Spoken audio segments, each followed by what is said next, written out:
Ratnadeep medical foundation या कॉलेजच्या विरोधात श्री शिव प्रतिष्ठान हिंदुस्थानचे तालुकाध्यक्ष पांडुरंग भोसले यांनी 3 महिने झाले तरी विद्यार्थ्यांचे ट्रान्सफर झालेले नाही व सदर संस्था चालक भास्कर मोरेवरती विद्यापीठ व शासनाकडून कुठलीही कार्यवाही करण्यात आली नसल्याने 27 जूनपासून आंदोलनास बसले आहेत।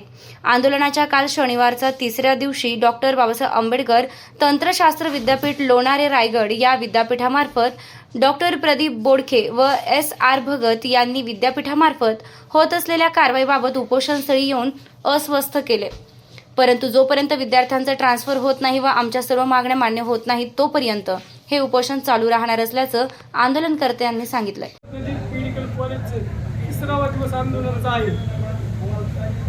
गेल्या मार्च महिन्यामध्ये आम्ही याच ठिकाणी सर्व विद्यार्थ्यांच्या वतीने या ठिकाणी आंदोलन केलं होतं। त्यावेळेस सर्व विद्यापीठाचे वरिष्ठ अधिकारी या ठिकाणी येऊन त्यांनी या ठिकाणी लेखी आश्वासन दिलं होतं की आम्ही कॉलेजची मान्यता काढून घेऊ, सर्व मुलामुलींचे ट्रान्सफर करू, कुणाचंही शैक्षणिक नुकसान होणार नाही याची काळजी घेऊ असं त्यांनी सांगितले। आज जवळजवळ 3 महिने होऊन गेले, कुठल्याच विद्यापीठाने कारवाई केलेली नाही। सगळं कसं ठरून चाललंय तसं चाललेलं आहे। म्हणून आज आम्ही परवा या ठिकाणी आंदोलनाला बसलो। आज 3रा दिवस आहे। जामखेडचे आमदार दादा पवार असतील, प्राध्यापक राम शिंदे साहेब असतील, या दोन्ही लोकप्रतिनिधीशी संपर्क साधून त्यांना सविस्तर आंदोलनाची माहिती देऊन ते सुद्धा मंडळात आवाज उठवणार आहेत। आमची एकच मागणी की आता 1 जुलैला नवीन वर्ष शैक्षणिक सुरू होते, कुठल्याही विद्यार्थ्याचे नुकसान नाही झालं पाहिजे। म्हणून आमच्या या ठिकाणी आंदोलन ज्या मुद्द्यासाठी आहे, ज्या विद्यापीठांनी या ठिकाणी येऊन त्या कॉलेजची पाहणी केली आणि ते पाहणी केल्यानंतर सगळ्या त्रुटी आढळल्या, लॅब नसतील, अशा भरपूर त्रुटी आढळल्यानंतर त्यांनी आत्तापर्यंत कसलीही कारवाई कॉलेजच्या संस्था चालक किंवा संस्थेवरती केलेली नाही। ज्यावेळेस कलेक्टर ऑफिसला मिटिंग होती, स्वतः जिल्हाधिकारी साहेबांनी सांगितलं होते की ही एक सिनेमा तयार होईल या कॉलेजवरती। जितकी भयानक परिस्थिती नगर शहरामध्ये जिल्ह्यामध्ये घडली त्यांनी म्हणजे सांगितलं, पण तरीसुद्धा विद्यापीठाच्या पदाधिकाऱ्यांनी अजिबात मनावरती घेतलेलं नाही। आमची एकच कळकळीची विनंती, जोपर्यंत विद्यार्थ्यांना न्याय मिळत नाही तोपर्यंत उपोषण चालू राहणार आहे। जोपर्यंत कॉलेज बंद होत नाही कायमस्वरूपी, आम्हाला असं लेखी दिलं जात नाही आणि विद्यार्थ्यांचं ट्रान्सफर होत नाही असं लेखी आल्याशिवाय आम्ही उपोषण सोडणार नाही। आम्ही आमच्या मुद्द्यावरती आम्ही परवा निवेदन दिलं की आम्ही आंदोलनाला बसतोय। तेव्हाच आम्हाला प्रशासनाने एक नोटीस दिली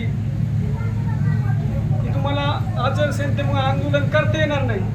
पण आम्ही त्यांना सांगितलं की गेल्या 3 महिन्यापूर्वी मार्चमध्ये आम्ही ज्यावेळेस आंदोलनाला बसलो त्यावेळेस आम्ही आंदोलन संपलं नव्हतं, आम्ही स्थगिती दिली होती, आम्ही थांबलो होतो। आम्हाला माहीत होतं की मुलींचं शिक्षणाचं भविष्य हे कुठंतरी फेल गेलं नाही पाहिजे, म्हणून आम्ही स्थगिती दिली होती।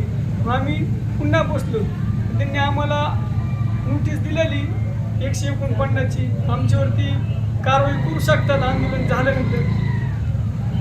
आमची प्रशासनाला एवढीच विनंती की आमचं आंदोलन हे शांततेच्या मार्गाने कुठेही गालबोट लागणार नाही, मुलींना न्याय मिळाला पाहिजे। विद्यार्थी म्हणजे उद्या देशाचं भविष्य, आज ह्यांचं भविष्य अंधारात राहिल्यानंतर देश कसा टिकणार। म्हणून माझी कळकळीची विनंती दोन्ही लोकप्रतिनिधींना की आपण जास्तीत जास्त ह्याच्यात सहभाग घेऊन कॉलेजची मान्यता पूर्ण 7ही कॉलेज कोर्स कसे बंद होते आणि कायमस्वरूपी कॉलेज कसं बंद होईल ह्याच्याकडे दखल घेतली पाहिजे। आणि दुसरा आमचं एक ह्याच्यात महत्त्वाचा विषय की ज्या कॉलेजच्या आवारामध्ये 2 हरणं पाळले होते, त्यानंतर आम्ही वन विभागाला माहिती दिल्यानंतर वन विभागाचे आल्यानंतर ते जखमी हरण त्यांना सापडलं आणि त्यांनी कॉलेजवरती कारवाई केली। संस्था चालक भास्कर मोरेवरती कारवाई झाली, त्याला वाचवण्यासाठी त्याचा ड्रायव्हरमध्ये घेतला आणि एक हरीण पुढे आज सुद्धा सर्व विद्यार्थी असतील किंवा आम्ही ग्रामस्थ असतो, तो व्हिडिओ आम्ही वन विभागांना दाखविलेला आहे। एक हरीण पुढे एका हरणाची सापळा सापडला तिथं पुरलं, मग ते हरण का पुरलं गेलं, तिथे कशामुळं पुरलं गेलं, त्याचे केस निघले, त्याचे हाडकं निघले, आतमध्ये लेंड्या निघल्या, घास निघला कॉलेजमध्ये, सगळं असताना सुद्धा वन विभागाने कशी कारवाई केली, त्याला 15 दिवसात जामीन कसा झाला ह्याचा सुद्धा त्यांनी खुलासा केल्याशिवाय मी इथनं उपोषण सोडणार नाही। जे कोणी वरिष्ठ अधिकारीला असतील वन विभागाचे त्यांनी या ठिकाणी आमचं समाधान केलं पाहिजे। आम्ही आमच्या मुद्द्यावरती ठाम राहणार आहे. फक्त आम्हाला विद्यार्थ्यांना न्याय मिळवून द्यायचा हीच आमची शुद्ध भावना आहे. प्रतिनिधी नासिर पठाण, जामखेड.